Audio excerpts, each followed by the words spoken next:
DOB, ठीक है।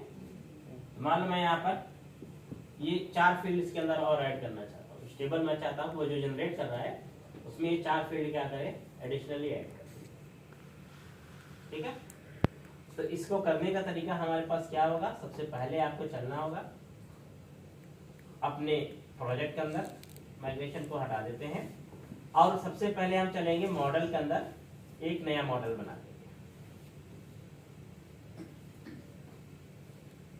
ठीक है। द मॉडल इज, ये हो गया मेरे पास यूजर्स, या फिर ऐसे कर लो ASP आइडेंटिटी यूजर्स, उसका नाम इसको दे हम लोग, मान लो आइडेंटिटी यूजर्स न्यू, ठीक है। इससे पता चलेगा अलग है नाम है इसका। तो ये मैंने दिया यहाँ पर identity users new.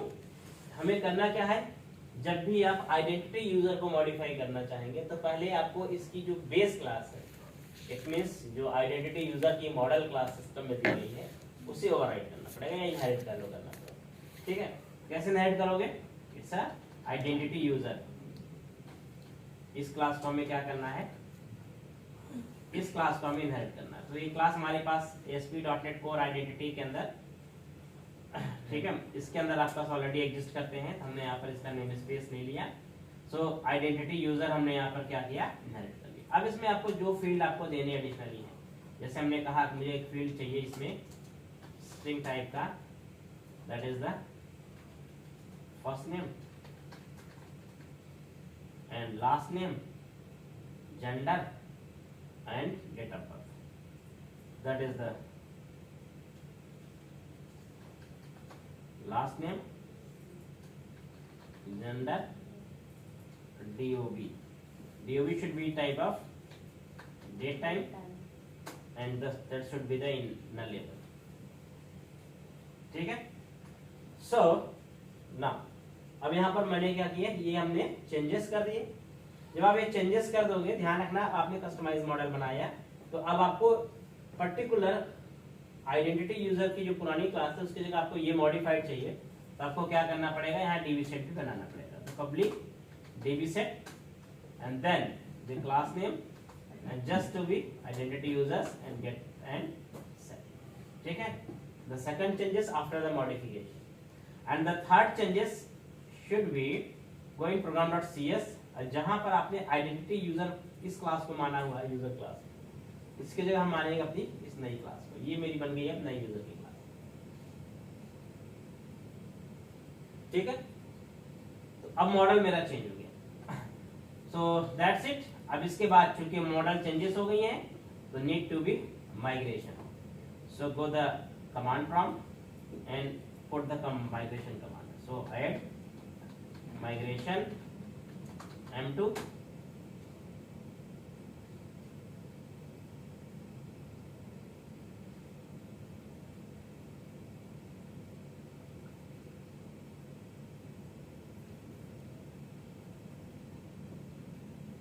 Wait for migration, देखते हैं बन गया, and then update final command.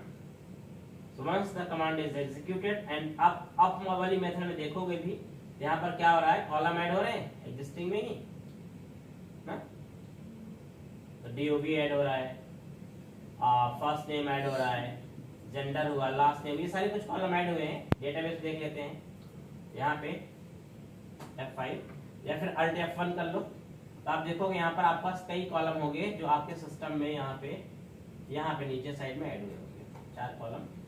Magnifier भी ऑन करता हूँ मैं, सो सी दैट ये कॉलम आ गया आपके पास, ठीक है। This one first name, gender, last name. So sequence doesn't matter, इसका कोई मतलब नहीं है। डिस्क्रिमिनेटर, इसने अपने आप से ये कॉलम ऐड किया है, सिस्टम मैनेज करने के लिए कुछ बनाया होगा इसने,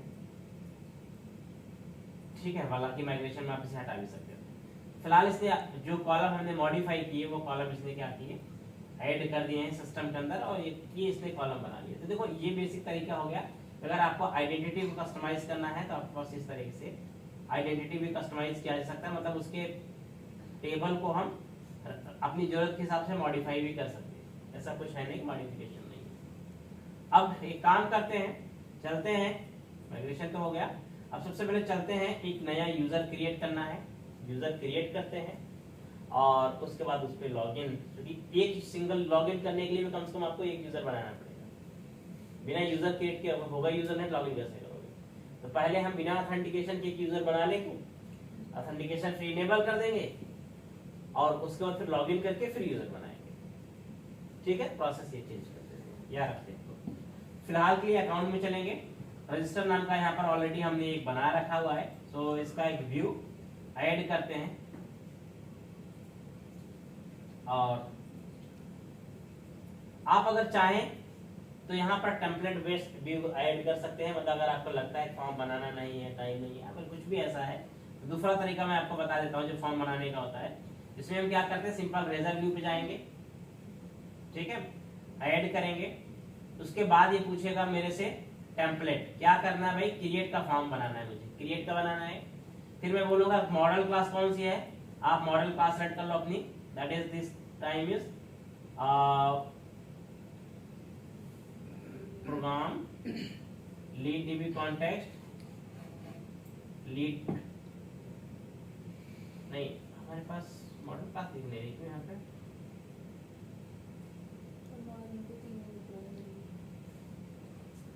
आइडेंटिटी यूजर न्यू भी तो है ना,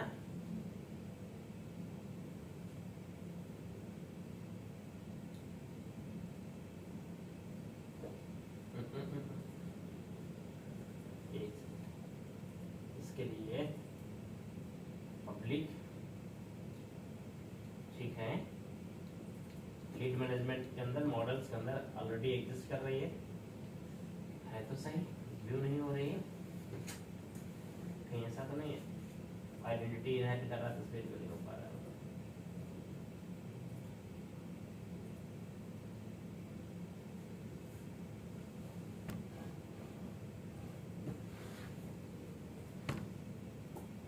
ये तो ठीक है,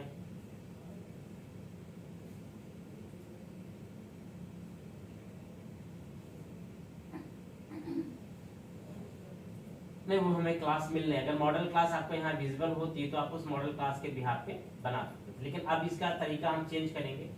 अब देखो एक्चुअल में क्या है, अब समझने वाली बात यह है, ये जो मेरी टेबल है, इस टेबल के अंदर बहुत सारे फील्ड है, तो मैं इस टेबल को डायरेक्टली तो भाई व्यू के तौर पे यूज नहीं कर सकता, क्योंकि जरूरी नहीं है कि इस टेबल में जितने फील्ड है सभी फील्ड में आप अभी वैल्यू इंसर्ट करो।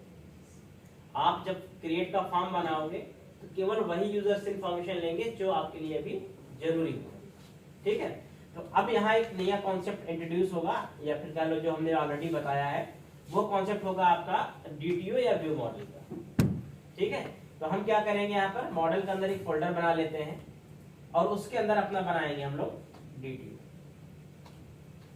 तो डीटीओ नाम का मैंने यहाँ पर, या डीटीओ ही रखते हैं इसको हम, डीटीओ, और डीटीओ के अंदर क्या बनाएंगे, अपना हम मॉडल बनाएंगे। So just create a new class and this class is the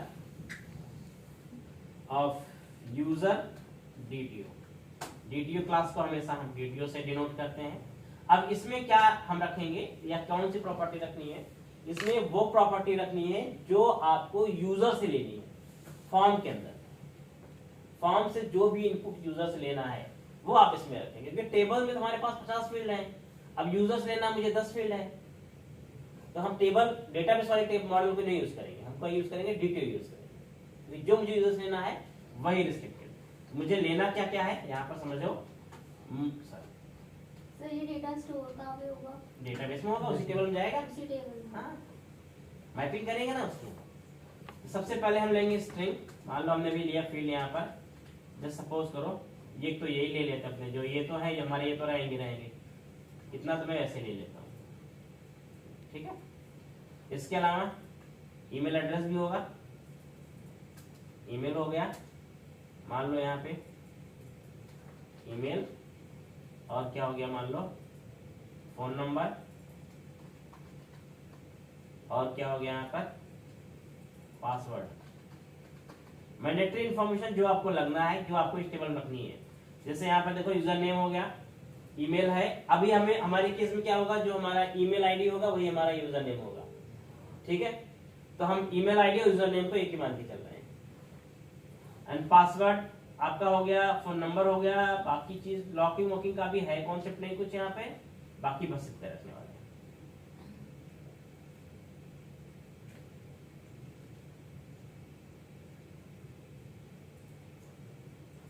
ठीक है, तो यहाँ पर हमने वो मॉडल प्रॉपर्टी बना लिया। अब इसी का मैप फॉर्म बनाना है मुझे, मतलब जैसा ये है ना, इसी का मैप फॉर्म बनाना है। इसका मैप फॉर्म बनाने का तरीका अब आप सही तरीके से काम करेंगे। राइट क्लिक करिए, ऐड व्यू करिए, इस पे जाइए और टेम्पलेट बेस्ड आप व्यू ऐड करिए। और यहाँ पे इस बार आप जब मॉडल चूज करेंगे, मैंने कहा क्रिएट का चूज करना है, मॉडल का नाम आपका यहाँ पे आएगा यूजर डीटीओ। हमने यूजर डीटीओ मॉडल ले लिया, डीबी कॉन्टेक्स्ट क्लास का सेट नाम ले लिया, बस बाकी चीज अपने यहाँ पर ऐड करना है इसको, ठीक है। और जैसे आप इस पे ऐड करोगे, ये कुछ फर्स्ट टाइम कुछ आपके पैकेज वैकेज इंस्टॉल करेगा, एंड देन उसके बाद ये आपका जो डीटीओ होगा, डीटीओ के अकॉर्डिंग आपका फॉर्म तैयार कर देगा। हालांकि देखो ये चीज आपके क्विक के लिए है, बट अगर आप कोड कस्टमाइज करना नहीं जानते तो ये आप फिर आपके लिए बेकार हो जाएगा, क्योंकि ये कोड कुछ जनरेट कर देता है, लेकिन उस कोड में आप चेंजेस करना आपको पता होना चाहिए, ऑप्टिमाइज उसको कैसे करना है, क्योंकि वो नेसेसरी अननेसेसरी सारा कुछ जनरेट कर सकता है। अननेसेसरी उसमें से हटाना होगा आपको, या यूआई आपको ठीक करना पड़े, हो सकता है वो एक डिफॉल्ट यूआई बूटस्ट्रैप बना के देता है।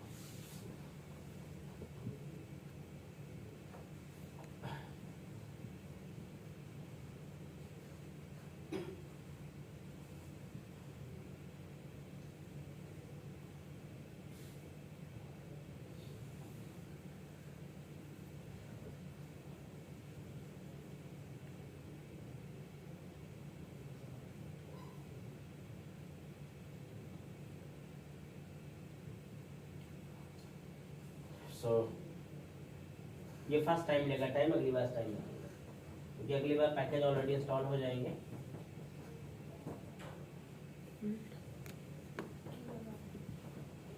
अच्छा, यहाँ पे कुछ प्रॉब्लम नहीं है, छोटा सा प्रॉब्लम ये है, ये कह रहा है कि जो हमारे पास मॉडल होता है, आई मीन जो डेटाबेस टेबल होती है, उसमें हमारे पास एक प्राइमरी की मैंडेटरी होती है, और ये जो इसने बनाया हुआ है उसमें इसने प्राइमरी की नहीं बनाई हुई। तो जब कभी डीटीओ जनरेट करेगा तो कहेगा भाई, मतलब जब कभी आप सिस्टम जनरेट करोगे तो बोलेगा प्राइमरी की इज मैंडेटरी। तो इस सिचुएशन में हमें करना कुछ नहीं है, एक हमें आईडी देनी होगी। अभी आप टेबल देखेंगे तो यहाँ पर प्राइमरी की बनी नहीं है, नॉन क्लस्टर्ड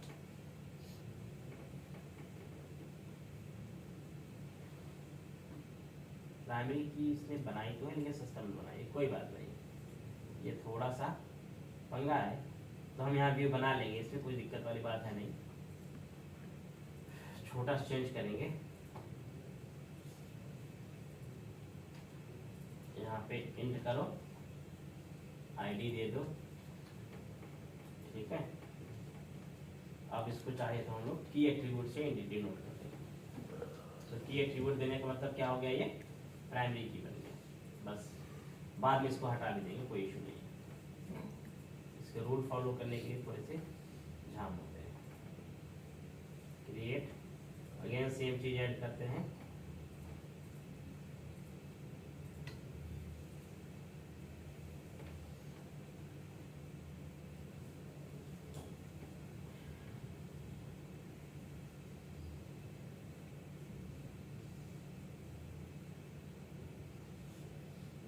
बन के आ गया सारा कोड, ये पूरा फॉर्म वार्म आपका पूरा रेडी होके आ गया है, ठीक है। अगर आपको लगता है एज इट यूज करना है तो कर लो, अगर आपको लगता है कुछ चेंजेस करनी है तो चेंजेस भी कर लो, ठीक है। तो मतलब कुल मिलाकर ये रेडी है। अगर मैं इसको आपको चला के दिखाऊं एक बार, तो फॉर्म आपका बना हुआ है, बस इसमें एक्शन और कंट्रोलर मेंशन करने हैं, मेथड आपको ठीक करना है, एंड एवरीथिंग इज वर्किंग।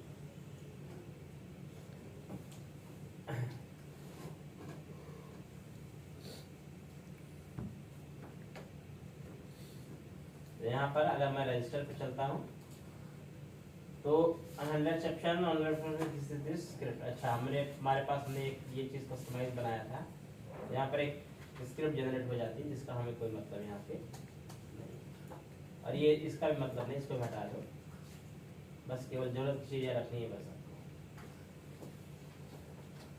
तो फॉर्म का बेसिक तरीका ये हो सकता है, बट हाँ ये तरीका तभी सही है जब आपको सब कुछ पता हो। देखो ये इसने बना दिया है, अब यूआई थोड़ी ठीक करनी पड़ेगी, मतलब इसने बना तो दिया ठीक है, लेकिन आपको ऐसा यूआई चाहिए नहीं चाहिए, कैसा यूआई चाहिए, आप उसके हिसाब से आपको देखना पड़ेगा इसे, ठीक है। सबसे पहले जो बेसिक क्लासेस है फॉर्म की वो मैं ऐड करना चाहूंगा। रजिस्टर का तो फॉर्म तो मैंने ऑलरेडी बनाया था, तो यहाँ पर मैंने बताया था आपको 1-2 क्लासेस होती हैं जो मुझे ऐड करनी पड़ती है ना। तो एक तो हमने यहाँ पे वो फॉर्म लिया है, तो आप व्यू में जाइए, होम में डैशबोर्ड ही लिया था मैंने, और यहाँ पर कंटेंट फ्लोट और कंटेंट, ये 2 क्लासेस थी, इसके अंदर हमें सब कुछ रखना था। तो मैंने सब कुछ इसके अंदर एक सेक्शन और एक डिव, और इधर चल के हमने क्या करना है, एक डिव क्लोज करना है और एक दैट्स इट। और बाकी आपको इसे ऑफसेट वगैरह देना हो तो जस्ट गिव द ऑफसेट, आपको अपने हिसाब से यूआई ठीक करना पड़ेगा। स्पेस यहाँ पे ठीक हो गया, ठीक है। सेंट्रलाइज फॉर्म करना है तो आपको वो भी देखना पड़ेगा, ऑफसेट 4 दे दो, तो कॉल MD4 में है ये, ऑफसेट 4 आपको लेकर ये सेंट्रलाइज फॉर्म बना देगा। तो थोड़ी बहुत CSS की जो जरूरत है वो आपको देखनी पड़ेगी, कैसे आपको मैनेज करना है, ठीक है। कार्ड में रखना है, जैसे मैंने कल कार्ड बनाया था तो कार्ड में रख दो, बट हाँ फॉर्म कुल मिलाकर आपका यहाँ पे रेडी है जिससे आप अपना आप काम कर सकते हैं, ठीक है। देखो तरीका ये हो सकता है, लेकिन ये तरीका बेस्ट तभी है जब आपको लगे कि आप कुछ चीजें समझ में आती हैं, आप काम को स्पीडी करना चाहते हो तो आप इसको यूज कर लो, लेकिन जब आप इसमें कस्टमाइजेशन के लिए एलिजिबल है तब, क्योंकि कभी भी सिस्टम जनरेटेड चीजें एज इट यूज कभी नहीं की जाती, हमेशा जब भी कुछ वो यूज होता है तो कस्टमाइज करके यूज होता है, ठीक है। दैट्स तो चलो अभी रजिस्ट्रेशन करते हैं, मतलब नए यूजर्स को क्रिएट करते हैं और देखते हैं कैसे नए यूजर्स बनेंगे और कैसे आपका काम हो पाएगा। अब इसके लिए सबसे पहले फिर से मैं चलूंगा अपना रजिस्टर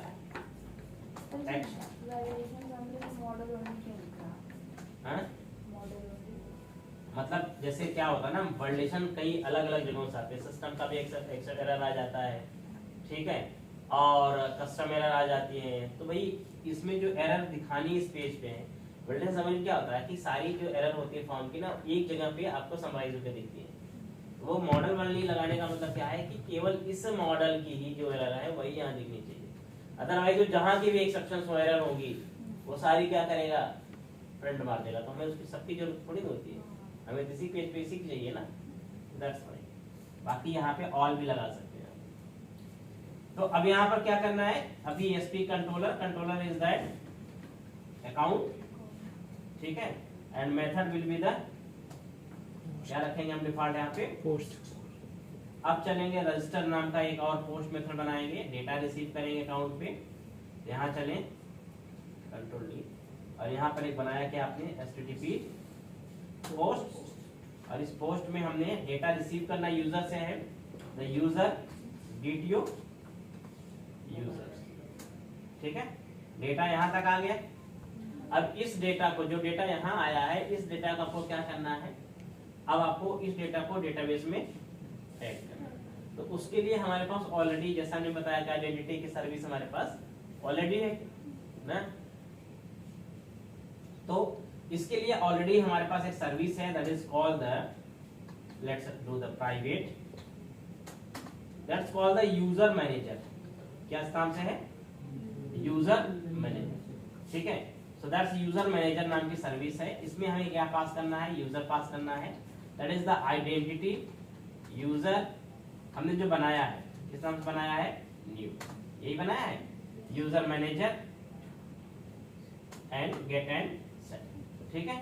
और चूंकि ये सर्विस है तो आपको इसे क्या करना है, इंजेक्ट कराना है। इंजेक्ट कराने का तरीका वही है, अकाउंट कंट्रोलर ना, और इसके अंदर भी सेम आप प्रोसेस करने वाले हैं। तो सेम चीज kind of this copy underscore this and यहाँ पर आप इसको असाइन कर दो। So this dot user manager is equal to, ठीक है। अब ये जो यूजर मैनेजर नाम का आपको ऑब्जेक्ट मिलेगा, आप इसके अंदर देखेंगे तो आप जब इस पे डॉट करेंगे इसके अंदर आपको मेथड मिलेंगे बहुत सारे देखो मेथड मिले यहाँ पे, देखो बहुत लंबी लिस्ट है। तो इसमें अगर आप देखेंगे तो यहाँ पर एक क्रिएट असिंक नाम का यूजर मिल रहा है, आई मीन मेथड मिल रहा है, ठीक है।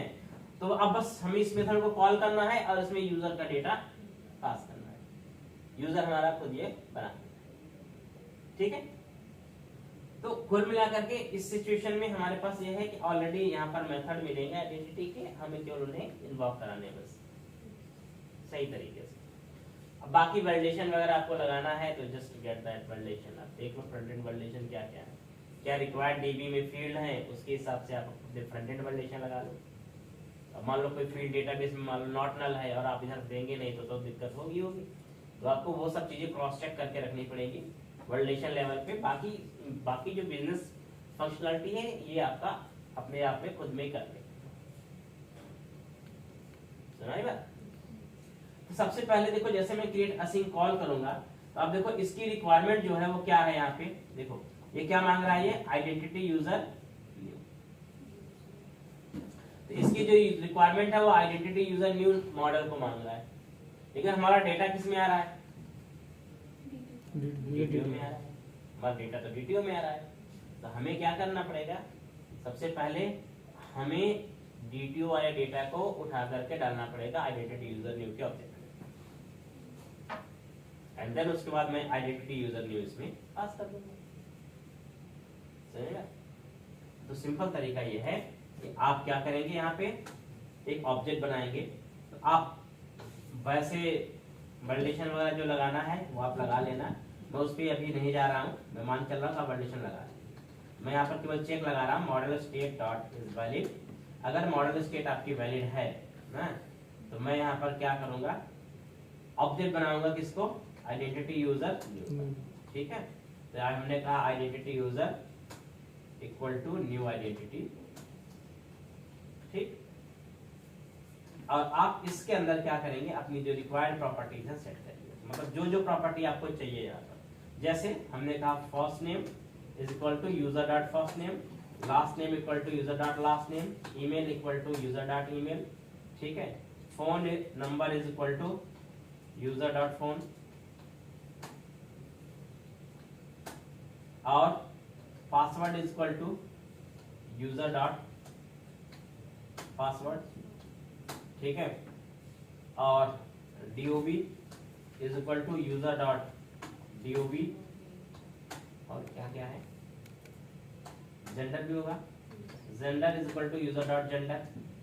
ठीक है, user name it's very important. User name आपका यहाँ पे क्या रहेगा, जो ईमेल एड्रेस है वही यूजर नेम मान रहे हैं ना, यूजर डॉट ईमेल, यही हमारा यूजर नेम हो गया। एंड नॉर्मलाइज्ड जो भी चीजें होती हैं आपकी उनका नॉर्मलाइज वर्जन भी होता है। नॉर्मलाइज आप नहीं देंगे तो ऑटोमेटिक क्या करेगा, कैपिटल करके, मतलब क्या करता है, यूजर नेम को और ईमेल को, फोन नंबर को ये नॉर्मलाइज करके रखता है कैपिटल में अपने यूज के लिए, मैचिंग के लिए। बाकी हमसे कोई मतलब उसका है। ठीक है, फिलहाल के लिए मैंने यहाँ पर क्या किए, ये सब दे दिए। नॉर्मलाइज आपको सेट करना है, normalise user name, normalise email equal to user dot email, same values of specify करना। Normalised user name is equal to user dot email, normalised phone number confirm is equal to, हम by default क्या करते हैं, 1 कर देते हैं। Phone number confirm किसके through होता है, ओटीपी थ्रू होता है ना। तो अगर आप ओटीपी सिस्टम इंप्लीमेंट किए होते तो आपको जरूरत पड़ती, बट में भी ओटीपी वगैरह हमने चूंकि इंप्लीमेंट किया नहीं है तो हमने बाय डिफॉल्ट मान चला हमारा फोन नंबर क्या है, ओटीपी से कंफर्म है। अदरवाइज ये कब कंफर्म होता, डेटाबेस के अंदर जब हमारा ओटीपी वैलिडेट हो जाता था। ठीक है, तो अब मैंने यहाँ पर इसको क्या किया, ये मेरा डेटा सब सेट हो गया जो चाहिए मुझे। अब उसके बाद क्या करेंगे, इसके अंदर चलना आपको है। इसके अंदर केवल आपको पास करना होगा, एक पैरामीटर होगा आइडेंटिटी यूजर, फिर आप दूसरा पैरामीटर पास करेंगे पासवर्ड। ठीक है। पासवर्ड एक्चुअल में क्या करता है, सिस्टम आपका जो पासवर्ड है उसको हैशिंग करके रखता है, ठीक है। तो हैशिंग के लिए हमें सेकंड आर्गुमेंट इसको देना पड़ेगा, वही यूजर डॉट, ठीक है। और जब भी आप कॉल करेंगे तो इसका रिजल्ट आएगा where just take the result, ठीक है। अब एक और इंटरेस्टिंग और अलग चीज थोड़ी समझनी आपको है, वो ये है इस मेथड का नाम आप पढ़ेंगे तो लिखा हुआ क्रिएट असिंक, मतलब ये मेथड क्या है, असिंक्रोनस, ठीक है। सो आइडेंटिटी के जितने भी मेथड आपको मिलेंगे उसमें से मैक्सिमम आपको या तो सिंक्रोनस एसिंक्रोनस दोनों होंगे या एसिंक्रोनस होंगे, जिसका मतलब ये है these are the standard method, और ये आज के टाइम पे जो रिक्वायरमेंट है परफॉर्मेंस की ये उसको मीट करते हैं। एसिंक्रोनस मेथड का मतलब है कि जहां पर आपकी रिक्वेस्ट पैरेलल एग्जीक्यूट होगी, means that it's not sequential कि एक यूजर क्रिएट हो जाएगा तभी दूसरे यूजर की रिक्वेस्ट एक्सेप्ट की जाएगी, नहीं, एक साथ कई यूजर की रिक्वेस्ट को प्रोसेस कर सकता है, ठीक है। सो एसिंक्रोनस, अब कभी भी अगर आप किसी भी एक्शन के अंदर एसिंक्रोनस मेथड कॉल करते हैं तो उसे हैंडल करने के लिए हमेशा हमें कीवर्ड यूज करना पड़ता है, क्या यूज करना होता है, अवेट। एसिंक्रोनस कॉल करने के लिए क्या यूज करना है, अवेट यूज करना है, ठीक है। एक इंपॉर्टेंट पॉइंट यहाँ है कि अगर आप यहाँ पे अवेट यूज करते हैं, मेक श्योर आपका ये जो एक्शन है ये भी आपका क्या होना चाहिए, एसिंक्रोनस होना चाहिए। जैसे मैंने देखो जरा अवेट लगाया, इसने अपने आप ही क्या कर दिया, इसको असिंक बना दिया। जैसे मैं अपना उधर लगाऊंगा ना, ये खुद इसी बना देगा असिंक्रोनस, क्योंकि हमारा एक्शन एसिंक्रोनस होना चाहिए इस केस में। हम किसी एसिंक्रोनस एक्शन मेथड के अंदर ही एसिंक्रोनस मेथड कॉल कर सकते हैं, इट्स अ डेडिकेटेड। आप किसी नॉन एसिंक्रोनस मेथड के अंदर एसिंक्रोनस कॉल नहीं कर सकते। तो जब भी आप कोई इस मेथड के अंदर कोई भी एसिंक्रोनस मेथड कॉल करोगे तो मेक श्योर आपका मेथड भी एसिंक्रोनस होना चाहिए, ठीक है। तभी, क्योंकि जब उधर से पैरेलल रिक्वेस्ट आएगी नहीं तो प्रोसेस क्या कराएगा, समझो बात को ना, क्योंकि पेरेंट तो ये हो गया ना।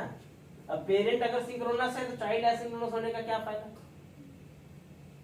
इसलिए जब एसिंक्रोनस होगा तो दोनों लेवल पे होगा, पेरेंट भी होगा तब चाइल्ड भी होगा, ठीक है। अब रिजल्ट जब यहां से आएगा मेक श्योर द रिजल्ट क्या होगा। अब ये जो रिजल्ट आता है, देखो जब भी आप यहाँ पे रिजल्ट करोगे तो रिजल्ट का जो टाइप है इसका क्या है, आइडेंटिटी रिजल्ट है। जो रिजल्ट का टाइप है, मतलब जो वेयर में हमने लिया है यहाँ पे, इसको मैं परफेक्टली लेता तो क्या लेता मैं यहाँ पे, आइडेंटिटी रिजल्ट, इसमें लिखता, ठीक है। अब identity result is a class जिसमें अलग अलग प्रॉपर्टीज हैं, जो हमें जो उसने मेथड ने जो प्रयास किया है क्रिएट करने का उसके सारे रिजल्ट देगा, क्योंकि जब वो क्रिएट करने जाएगा तो may be success may be failure, वो अगर फेलियर होंगे तो फेलियर के हमें रिजल्ट्स दे देगा, सक्सेस होगा तो सक्सेस का दे देगा, जो भी होगा वो रिजल्ट आपको दे देगा, ठीक है।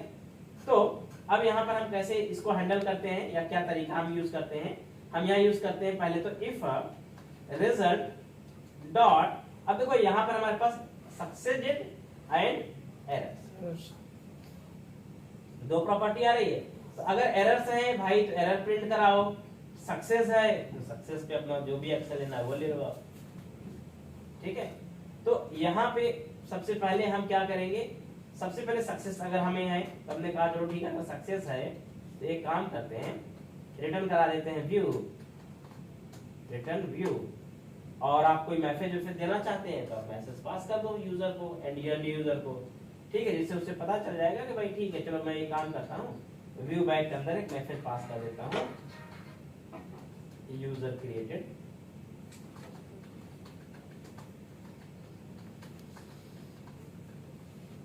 ठीक है। और ऐसा नहीं है तो एल्सिफ में जाएगा रिजल्ट डॉट एरर्स, ठीक है। तो रिजल्ट डॉट एरर्स में हमेशा क्या होता है, ये एक लिस्ट होगी, ठीक है। हम यहाँ चेक करेंगे अगर इसका काउंट क्या है ग्रेटर देन 0, तो अगर इसका काउंट ग्रेटर देन 0 है तो इसकी जितनी भी एरर होंगी उसको हम व्यू पे दिखाएंगे। तो व्यू पे दिखाने के लिए करना क्या है, एक फॉर ईच लगाना है, क्योंकि लिस्ट है तो लिस्ट के लिए आपको फॉर ईच लगाना पड़ेगा। For each error in result dot error, okay, and then यहां पर क्या करेंगे, at model state error, model state dot custom error add कर देंगे, ऐड मॉडल एरर, और इसके अंदर दो चीज पास करते हैं हम लोग, की एंड वैल्यू। तो एरर डॉट यहां पर आप देंगे कोड डिस्क्रिप्शन, बेसिकली यहां पर हमारे पास क्या है, केवल डिस्क्रिप्शन होगी, आई मीन की तो हमारे पास कुछ होगी नहीं, कहां से आ रहा है, क्योंकि डेटाबेस की एरर होगी तो उसे पता नहीं चलेगा, तो हम की क्या पास करेंगे, नल, और डिस्क्रिप्शन में अपनी पास कर देंगे मैसेज, एंड देन उसके बाद हम क्या करेंगे, यहीं पे रिटर्न करा देंगे इसको व्यू, ठीक है। So that's it. तो अब यहां देखो आपने सारा कोड लिख लिया क्रिएट करने का, तो अगर मॉडल स्टेट आपका वैलिड है तो ये सारा कुछ हुआ, अगर इनवैलिड होगा तब भी तो एरर आएगा, तो इसका एक एल्स पार्ट भी लगाओगे आप, else simply return the, because इस केस में मुझे केवल एरर ही दिखानी है, बाकी कुछ तो करने की जरूरत है नहीं, ठीक है।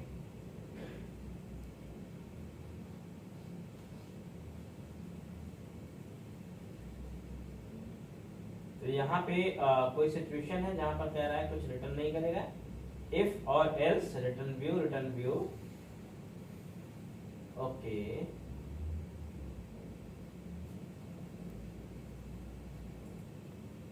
ये हो गया आपके पास सक्सेस, ये रिटर्न लिए,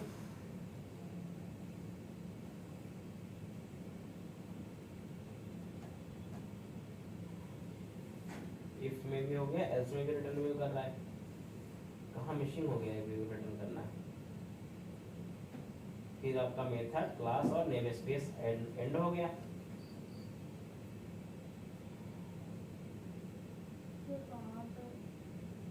नहीं कोई इस ब्रैकेट में कहीं कुछ मिसिंग हमने छोड़ा हुआ है, हो सकता है कहीं पर ये इसको ये आइडेंटिफाई हो रहा हो कि यहाँ कुछ रिटर्न है, अच्छा इफ के अंदर सारा कुछ लगा हुआ है ना, इफ एल्स इफ यहाँ लगा हुआ, सॉरी। तो अब देखो अगर सक्सेस नहीं होगा तो एरर होगा ही, तो आप इसको सीधा सीधा कहाँ डाल दोगे, एल्स डाल दो, एल्स लगाने की जरूरत वैसे है नहीं, ठीक है, चलेगा ये, कोई नहीं।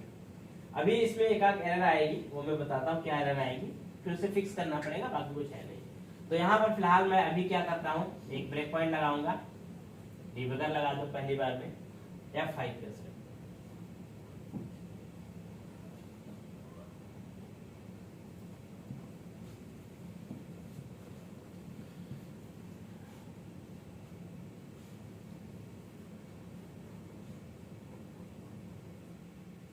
अब जब ये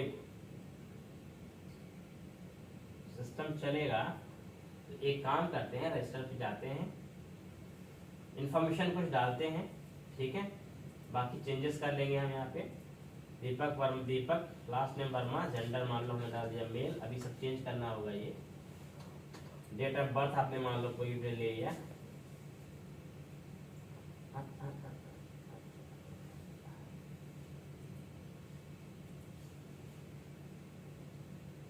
चलो मैंने कोई भी ले लिया यहाँ पर, आज के लिए लेते हैं, ईमेल, फोन नंबर, पासवर्ड 1 2 3 4 5 6, ये नहीं देगा, क्यों नहीं देगा पासवर्ड, ये वैलिडेशन, क्योंकि वैलिडेशन है ना। मैं अभी यही डालता हूँ, क्रिएट पे क्लिक करते हैं, डिबगर यहाँ पे आ गया, देखते हैं क्या क्या डेटा यहाँ पे आया, सारा डेटा जो आपने डाला था वो तो बाकी सारा सही आया, कोई इशू नहीं है, ठीक है, सब कुछ सही है। अब आते हैं यहाँ F10 प्रेस करते हैं, मॉडल स्टेट अभी नॉर्मल वैलिडेट दिया, मॉडल कोई वैलिडेशन तो लगाया नहीं है। अब आते हैं आगे, अभी जो डेटा यहाँ पर होगा सारा सेट हो जाएगा, तो अगर मैं यहाँ पर आऊँ, आइडेंटिटी यूजर पे जाएंगे आप, तो आप देखिए यहाँ पर सारा डेटा आपका सेट हो गया है, ठीक है, DOB सेट हो गया, ईमेल कंफर्म फॉल्स है, फर्स्ट नेम, जेंडर, आईडी आपका देखो ये ऑटोमेटिक GUID इसने बना दिया हुआ है, यूनिक आईडी जनरेट कर लिया है, last name, lock enabled false अभी है, बाकी सारी इंफॉर्मेशन है, पासवर्ड है इसमें देखो, पासवर्ड आपका चला गया यहाँ पर जो भी आपने डाला, ये सब कुछ ओके है, नो इशू, सब कुछ ओके है। बट अभी अगर मैं यहाँ क्रिएट करने जाऊंगा तो मुझे कुछ एरर आनी चाहिए, F10 प्रेस करते हैं, यानी क्रिएट वाले सेक्शन में जाते हैं, आइडेंटिटी रिजल्ट आपका आया, बट यहाँ देखो क्या रिजल्ट आ रहा है, फेल आ रहा है। और सबसे पहले एरर आप देखेंगे तो यहाँ पर आपके पास आ रहा होगा password error, password requires lower, password must have at least. ठीक है, तो जैसे आप F5 इसको प्रेस कर देंगे, कंटिन्यू कर देंगे, तब भी आप देखेंगे यहाँ पर आपका समरी में आ गया। ठीक है, ये वैलिडेशन है जो सिस्टम में है तो आ रहा है। चलो एक काम करते हैं, पासवर्ड, अभी पासवर्ड में बाकी चेक भी है, लेंथ का भी चेक होगा, नंबर जो भी आपने वैलिडेशन वहां लगाया ना वो सारे वैलिडेशन, मतलब ये जो वैलिडेशन आपके यहाँ पे है program.cs के अंदर, यहाँ पे ये सारे पास होने चाहिए, तभी आपका वो क्रिएट करेगा, अदरवाइज नहीं क्रिएट करेगा। लेंथ एटलीस्ट 6 होनी चाहिए, अल्फा न्यूमेरिक नहीं चलेगा, होगा चलेगा, डिजिट होना चाहिए, लोअर केस होना चाहिए, अपर केस भी होना चाहिए। ठीक है, सो चलो इस पे डाल देते हैं। अभी मैं यहाँ पे डाल देता, मान लो win @ 2 3 4 5 6। अल्फा न्यूमेरिक तो था नहीं ना। हाँ अल्फा न्यूमेरिक हाँ, तो 6 डिजिट बनाना दे पड़ेगा, इसलिए हमने स्ट्रॉन्ग पासवर्ड डाल दिया। अब इसको सबमिट करते हैं, वापस आते हैं, यहाँ पे डेटा फिर से आया होगा, सेट किया, फिर इसके बाद जब इसने क्रिएट किया ये, तो यहाँ पर आप देखेंगे रिजल्ट आपका इस बार क्या आ गया, सक्सीड आ गया। ठीक है, so just to be continue, data create हो गया। फॉर्म क्लियर नहीं हुआ क्योंकि हमने फॉर्म को डेटा वापस भेज दिया था, हमें फॉर्म क्लियर करके भेजना पड़ेगा, उसका कोई इशू नहीं है। बट हम डेटाबेस में चलेंगे और इस टेबल का सेलेक्ट चलाएंगे तो आप देखेंगे यहाँ पर एक रिकॉर्ड आपका क्रिएट हो चुका है। यहाँ देखो आईडी इसने जनरेट किया है, वो यूनिक आईडी, यूजर नेम आपका मेल आईडी बन गया है, नॉर्मलाइज यूजर नेम सेम बना हुआ है, email normalise user name email हमने सेम रखा हुआ है, अभी यही मान चल रहा है, ईमेल कंफर्म। पासवर्ड देखिए, पासवर्ड अपने आप क्या हो गई, यहाँ पे हैशिंग हो गई, क्योंकि पासवर्ड का एक ही रूल होता है, पासवर्ड कभी भी डेटाबेस में प्लेन सेव नहीं होता है, वो हमेशा हैश बना के सेट किया जाता है ताकि सिक्योर हो, और इसका डिक्रिप्शन भी अलाउड नहीं होता। बाकी इंफॉर्मेशन एज इट, जैसा आपने देखा, phone number confirm 1, lock count वगैरह सब लॉक इनेबल्ड वो तो है ही, बाकी डेट ऑफ बर्थ ना, हाँ डेट टाइम दिया था ना, केवल डेट नहीं दिया था ना, आपको अगर केवल डेट लेना होता तो केवल डेट देते जाएगा। ठीक है, and first name, gender, whatever जो भी इंफॉर्मेशन थी वो सारी आपके यहाँ पर सेव हो गई। इट मींस मैंने यूजर को क्रिएट कर लिया है, सक्सेसफुली हमारा यूजर क्रिएशन हो गया। करेक्ट है। बाकी वैलिडेशन आपको अपने लेवल पे फ्रंट एंड बैक एंड जो भी जरूरत होगी वो तो लगानी पड़ेगा, उसमें कुछ है नहीं, वो आपको देखना पड़ेगा। सो वंस मैंने एक यूजर क्रिएट कर लिया, पासवर्ड मेरा ये था, मेक श्योर, क्योंकि पासवर्ड इसमें जब भी क्रिएट करेंगे तो आपको सेव करके रखना पड़ेगा, क्योंकि इंक्रिप्शन हो जाता है पासवर्ड का, हैशिंग हो गई तो आपको वापस मिलेगा नहीं, भूल गए तो फिर आपको यूजर या तो पासवर्ड रिसेट करो या फिर आप नए यूजर बनाओ। अपर केस तो उसमें फॉल्स था, तो डब्ल्यू कैसे ले लिया उसने पासवर्ड? फॉल्स का मतलब ये है कि रिक्वायर्ड नहीं है, लेकिन अगर आप दे दोगे तो एक्सेप्टेबल है। मतलब रूल्स में क्या होता है कि अगर बोला गया कि ये चाहिए वो देना है, नहीं चाहिए तो इसका मतलब नहीं दोगे तो आप लेना ही लेगा वो, समझ रहे हो। आप नहीं देंगे तो दिक्कत करेगा, आप वो दे देते हैं कोई दिक्कत नहीं।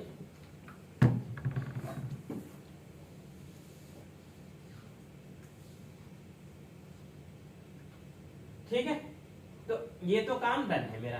अब चाहो तो एक या दो यूजर आप सेल्फ में और भी क्रिएट कर सकते हो,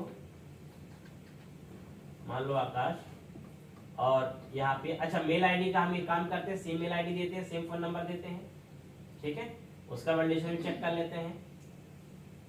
सर जैसे हमने रजिस्टर लॉगिन यहाँ पर आप देखोगे, हाँ बोलो बोलो, जैसे कोई अगर अपना रजिस्टर लॉगिन इसका ऑलरेडी आ गया validation, user name email ID already taken, तो डुप्लीकेट भी नहीं क्रिएट करने देगा, मतलब ये सब इसके लॉजिक अंदर है।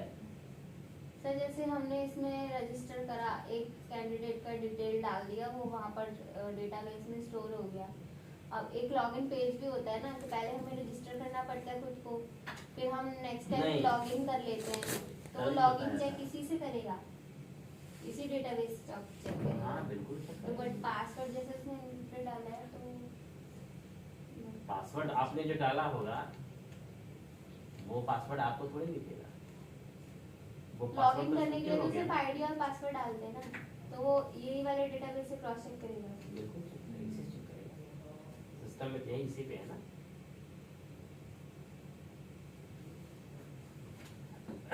ठीक है, समझ में आ गया। एक और यूजर बना लो, 2 यूजर कम से कम रखेंगे हम लोग ताकि लॉगिन करने में आसानी हो। बाद में फिर यूजर बनेंगे, देखा जाएगा।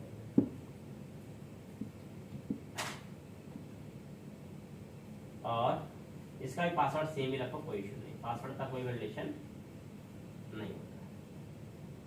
ठीक है, तो यहाँ पर 2 यूजर हमारे क्रिएट हो चुके हैं। दीपक और आकाश नाम के 2 यूजर हैं, पासवर्ड दोनों का अभी हमने सेम रखा है जस्ट फॉर कि हम उसे लॉगिन करना है। अब क्या करना है, अब करना ये है, सबसे पहले तो ऑथेंटिकेशन इनेबल करना है। ऑथेंटिकेशन इनेबल करने का मतलब है कि जैसे हम एप्लीकेशन जैसे लोड करा रहे हैं, सबसे पहले डैशबोर्ड मेरा खुल जा रहा है।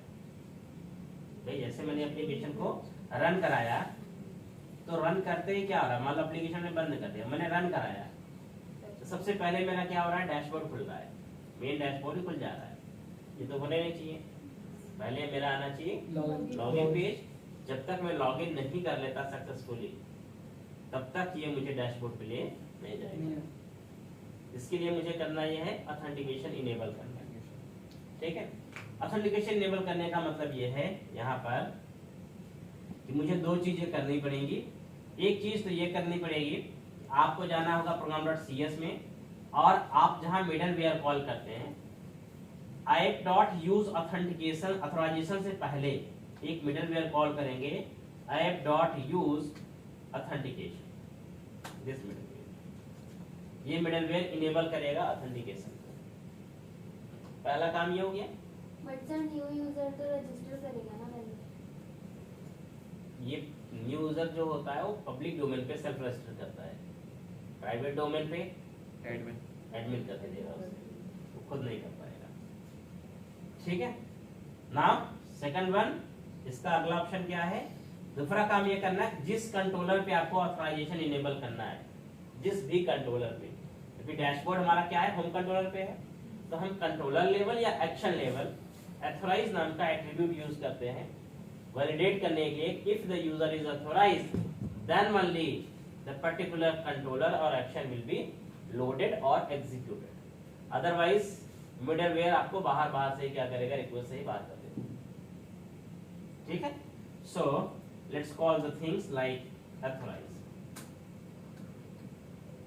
and this particular attribute exists inside the Microsoft ASP.NET Core .authorization. Okay? Yes, sir. So once let's run the things again.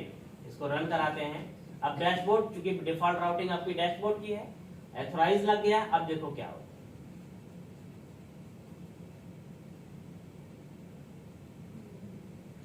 अब अगर आप डैशबोर्ड डायरेक्टली जाना चाहोगे, अब आप यूआरएल में भी टाइप करोगे कि नहीं भाई मुझे जाना है ना डैशबोर्ड पे, मुझे होम के अंदर डैशबोर्ड पे जाना है, तो ऑटोमेटिक फिर वापस यहीं भेज देगा आपको, ऑथेंटिकेशन में वापस रिडायरेक्ट करा देगा वो। ठीक जब है, तक लॉगिन नहीं करेंगे तब तक नहीं। जब तक आप लॉगिन नहीं कर लेते हैं, ऑथराइज नहीं हो जाते हैं सिस्टम के अंदर, तब तक आप डैशबोर्ड को एक्सेस नहीं कर सकते। ठीक है, दैट्स अ टेक्निक, बेसिक तरीका है कि आप कैसे इसको हैंडल करेंगे। अब सबसे पहले मुझे ये करना पड़ेगा, इस फॉर्म को ठीक करेंगे और यूजर को सक्सेसफुल लॉगिन कराएंगे। जब लॉगिन हो जाएगा तभी वो डैशबोर्ड पे जाएगा। क्लियर है? लॉगिन करने के लिए हम यहाँ 2 ही चीज हमें चाहिए होगी मेनली, तो यूजर नेम और पासवर्ड 2 ही चीज चाहिए होगी, क्योंकि उसके बिहाफ पे हम लोग लॉगिन कर लेते हैं ना। यूजर नेम हमारा मेन होता है और पासवर्ड का मैच होता है, उसके बिहाफ हमारा लॉगिन। ये फॉर्म तो हमने कल ही बनाया था, इस फॉर्म को एमवीसी फॉर्म में कन्वर्ट करना पहले तो है, क्योंकि इससे मॉडल वगैरह हमारा कोई मैप नहीं है ना। तो यहाँ पर सबसे पहले चलना है आपको, इसके लिए DDU में चलेंगे और एक और DTO आप बना लेंगे। जैसे ये DTO बनाया था हमने व्यू के लिए, एक और बना लेते हैं, पब्लिक क्लास लॉगिन। इसमें दो ही चीज रखने वाले हैं, एक तो रखेंगे यूजर नेम और दूसरा क्या रखेंगे, password. User name will be the email address, nothing but just email address ही आपका यूजर नेम है, ईमेल और ठीक है। एक और चीज होती है जो बेसिकली लॉगिन में आप देखते हैं, रिमेंबर मी का ऑप्शन होता है, आप उसे भी इनेबल कर सकते हो। वो कुकी इनेबल्ड होता है, उसमें कुछ नहीं होता, उसमें क्या होता है, केवल कुकी आपकी इनेबल होती है, जिससे आपका पासवर्ड इंफॉर्मेशन क्या करता है, वो ब्राउजर कुकीज में सेव कर लेगा, और जब आप उस फॉर्म पे वापस आओगे तो ऑटोमेटिक वो कुकीज उठा करके फिल करके दे देगा। वैसे आजकल ये चीज तो हमारा गूगल क्रोम ऑटोमेटिक करता ही करता है, नहीं भी करोगे तो क्रोम आपको ये फैसिलिटी देता है, ठीक है। तो मेरा लॉगिन DTO बन गया है। अब चलते हैं अपने अकाउंट कंट्रोलर पे, लॉगिन वाले व्यू पे चलेंगे, right click, go to view, ठीक है, ये मेरा रहा व्यू। और पहले तो मॉडल को मैच कर देते हैं, @model and just to be lead management whatever .models.dto.login DTO, model map हो गया। अब इधर क्या करना है, action, that should be the ASP action. ASP action should be the login. ASP controller should be the account. And there is two option. Email. यहाँ पर क्या करेंगे, ASP for क्या दे देंगे यहाँ पर, email. And next one, ASP for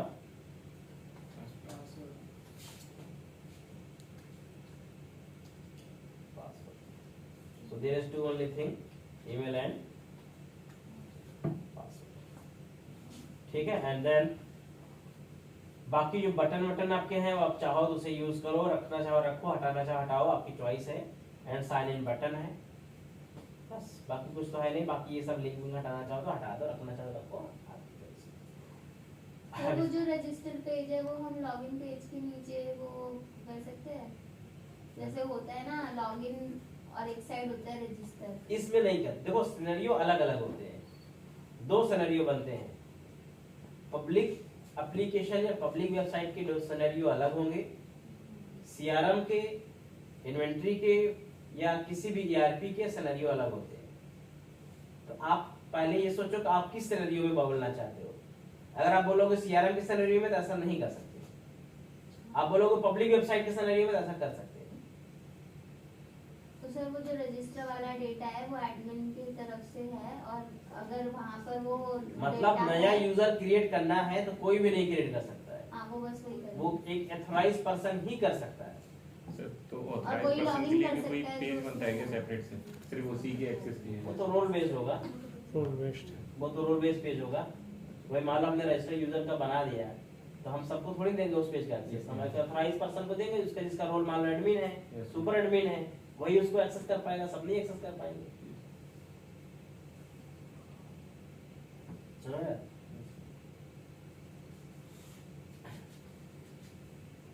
तो अब चलते हैं कहाँ पे, अपने कंट्रोलर पे, और लॉगिन का बनाएंगे हम लोग एक method, that is the HTTP post, और इसमें क्या रिसीव करेंगे, login DTO, and just to be informed, take the information from the DTO. Method should be the HTTP.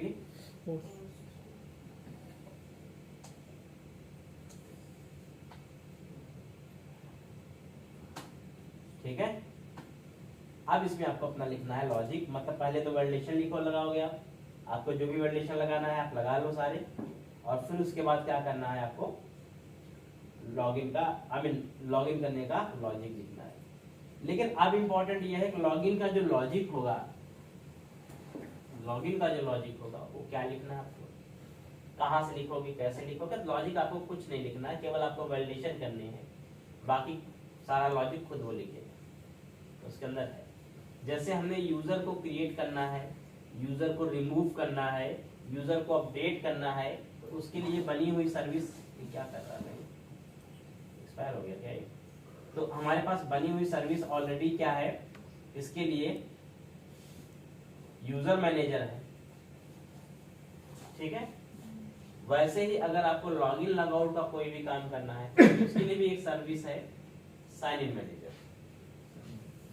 Identity के अंदर 3 सर्विस मेन है जो आपको मिलती हैं, user manager, sign in manager और रोल मैनेजर। बस ये 3 सर्विस हैं, ये सारा काम करती है। मेन 3 ही सर्विस है।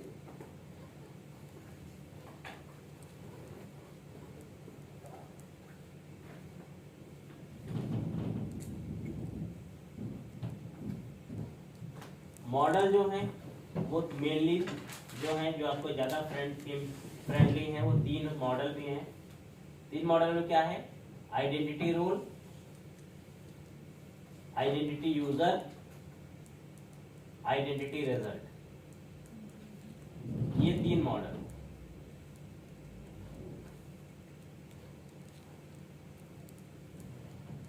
सर रोल यूजर और class result sir user manager, sign in manager और लॉगिन मैनेजर। Role manager.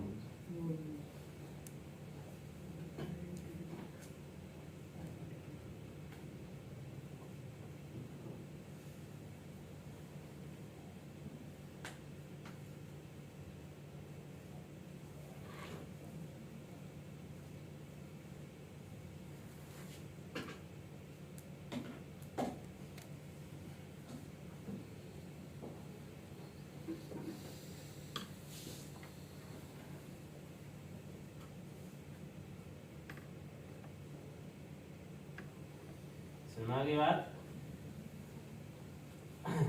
तो हम बस इसी सारा काम कर लेंगे अपना आइडेंटिटी का जो भी है।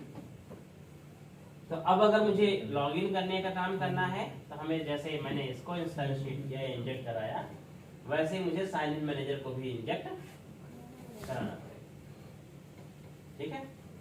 तो बस यहाँ पर हमारे पास क्लास का नाम होगा साइन इन मैनेजर। रिक्वायरमेंट क्या होगा, वही आइडेंटिटी यूजर न्यू,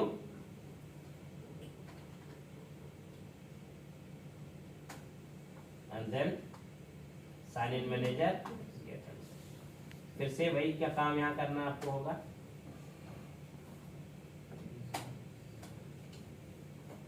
तो आप क्या करेंगे, sign in manager, identity user new and just underscore sign in manager, और यहाँ पर this dot sign in manager equal to, ठीक है। अब इस सर्विस के अंदर आप चेक करेंगे, इसके अंदर तो साइन इन और साइन आउट करने से रिलेटेड बहुत सारा मेथड मिलने वाला है आपको। अगर आप यहाँ डॉट करेंगे, इस पे देखेंगे तो देखो यहाँ पर आपके पास बहुत सारा है, can sign in async, check password sign in async, और क्रिएट यूज प्रिंसिपल वगैरह क्रिएट करना है, login external sign in login कराना है। अच्छा, इसमें आपको डेटाबेस के अलावा जो एक्सटर्नल लॉगिन होते हैं, जैसे फेसबुक से हुआ, जीमेल से हुआ, ठीक है, उनसे जो लॉगिन होता है वो भी इसके अंदर अवेलेबल सर्विस है। इधर मतलब क्लास यही होगी, सर्विस यही होगी, इसी के अंदर सारी मेथड है, कोई भी साइन इन करा लो, ठीक है। एक्सटर्नल, हाँ, external login sign in use करना होगा। फिर लॉगिन प्रोवाइडर, क्योंकि जब आप कभी गूगल वगैरह से कराओगे तो उसकी आपको की लेनी पड़ती है, सीक्रेट की आपको आती है, तो की वगैरह इसके अंदर पास करनी पड़ेगी, तब वो आपको गूगल अकाउंट्स को क्लियर कनेक्ट कर पाएगा। वो पेड होती है? कोलैबोरेशन नहीं, पेड नहीं आती, फ्री आती है। हम लगा सकते हैं मैंने लगा अकाउंट बनाने पर, डेवलपर अकाउंट आपको बनाने पड़ेंगे, गूगल पे है जिस पे भी आपको यूज करना होगा। अब सर जो मेटा से सारे हैं तो वो कोलैब है या फिर कीज ही नहीं है सर? मेटा से ऐसे क्या क्या, जैसे इंस्टाग्राम हो गया, व्हाट्सएप हो गया, फेसबुक, हाँ साइन इन थ्रू। वो पहले तो ये था नहीं कि मेटा का डेवलपर अकाउंट आता है, मेटा के डेवलपर अकाउंट सारा हो जाता है, सिंगल की मिलती है।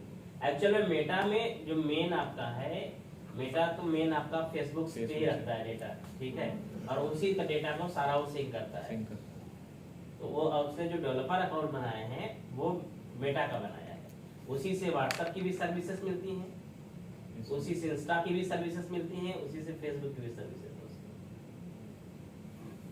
सर इसी को और टू ऑथेंटिकेशन कहते हैं ना, और टू ऑथेंटिकेशन। आप इसे ऑथ टू बोल लो, या इसे हम बोलते हैं SSO, सिंगल साइन ऑथेंटिकेशन।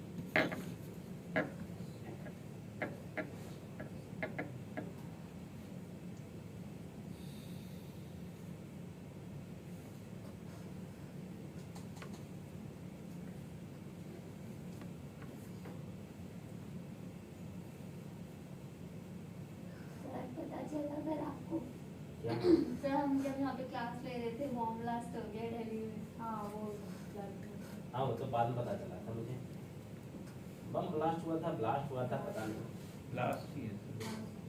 तो सर उसे फिर वो जम्मू कश्मीर वाले से भी तो ऐड कर रहे हैं अब वो देखो मीडिया कुछ भी कर सकता है, वो तो वो अलग चीज है, लेकिन जो उस कार में था ना, उसका DNA टेस्ट हो रहा है। अच्छा हाँ, और हाँ जिस कार में ब्लास्ट हुआ था। हाँ उसमें सुसाइडल इसलिए बता रहे हैं क्योंकि वो उनसे कनेक्टेड निकला है जो अभी पकड़े गए हैं, जो फरीदाबाद जिन पे में 2900 किलो अमोनियम नाइट्रेट मिला है। तो 2900 से समथिंग वो बता रहे हैं कि 400 किलो RDX बन सकता है, और भी चीजें टाइमर वगैरह भी मिली हैं उनके पास। 1900 किलो मतलब और सब प्रोफेशनल थे सर, डॉक्टर और ये सब इंजीनियर सब। अप्रॉक्स 3 टन मटेरियल मतलब NCR लोकेशन में आ गया, और सोचो पता नहीं चला। खुफिया एजेंसियां, पुलिस से लेकर के सारी एजेंसियां हैं। पता नहीं सर, इलेक्शन के टाइम न्यूज़ में दिखा रहे हैं कि फ्रस्ट्रेट किसी हो गए। नेता का होता है तो भैंस चोरी हो तो भैंस पकड़ ले आते हैं, और ये जो है 3 टन मटेरियल घूम रहा है एक्सप्लोसिव आइटम, और हम पकड़ा नहीं कर पा रहे हैं। सर पर्सनल ट्रांसपोर्ट में लाए। अरे पर्सनल ट्रांसपोर्ट का भी तो चेक होते हैं ना, हाँ। जो गेटवे बने हुए हैं। सर कुछ चेक नहीं होता, मैं भी ला सकती हूँ। तुम भी खा सकते हो। गलती मत कर देना। चेक हुआ है तभी तो पकड़ा गया। बाकी तो नहीं मिला ना। फीमेल डॉक्टर और थी सर, AK-47 फुल कार सारी पकड़ी गई। ब्रेन वाल्स होते हैं, पर देखो पढ़े लिखे होना मतलब ये नहीं है कि पढ़े लिखे हैं तो बिल्कुल सही हो। हाँ ये भी है सर। ब्रेन वॉश इसका जिस तरीके से कर दिया जाए वो वैसे ही हो जाता है। तो ये पूरे ब्रेन वॉश, ऐसे लोग जो होते हैं पूरे ब्रेन वॉश होते हैं, उनका दिमाग इतना उनको दिया जाता है ना, घुमा दिया जाता है, उसके अलावा उनको समझ में नहीं आता है। सर एक तो दिल्ली इतना छोटा सा है, यहीं पे बम लगाते रहते, कहीं और ही मेन लगा सेंटर तो यही है। देते। अब शॉपिंग करने जाना है वहाँ पे बम लगा दिया, अब कहीं जाने नहीं दे रहा। MP हाउस पूरा उड़ जाएगा तो सब खत्म ही हो जाएगा इंडिया का, रह गया। इतना सा दिल्ली है, उसी में बम क्यों लगाना है? कितनी इसीलिए बड़ी बड़ी दुनिया भर में लोग आके जगह है। बसे भी हुए हैं। यही आया है। इम्पोर्टेंस है चाहे ना। लोग तुमको नहीं मिलेंगे, पूरी इंडिया से कहीं भी देख लोगे सब जगह मिलते हैं यहाँ पे। संडे को मैं चला गया, प्लान हुआ लाजपत शॉपिंग करने, लाजपत नगर चलो, और मुझे आइडिया था नहीं, तो एक मेरा स्टूडेंट है, बहुत पुराना स्टूडेंट है, उसकी शादी पड़ी हुई है, तो वो उसकी शॉपिंग थी कुछ, और उसी शादी के लिए मुझे कुछ कपड़े वगैरह लेने थे। तो मैंने कहा चलो ठीक है, देख के आते लाजपत नगर से। उसने शॉपिंग वॉपिंग की हुई थी कुछ, तो चलो ठीक है।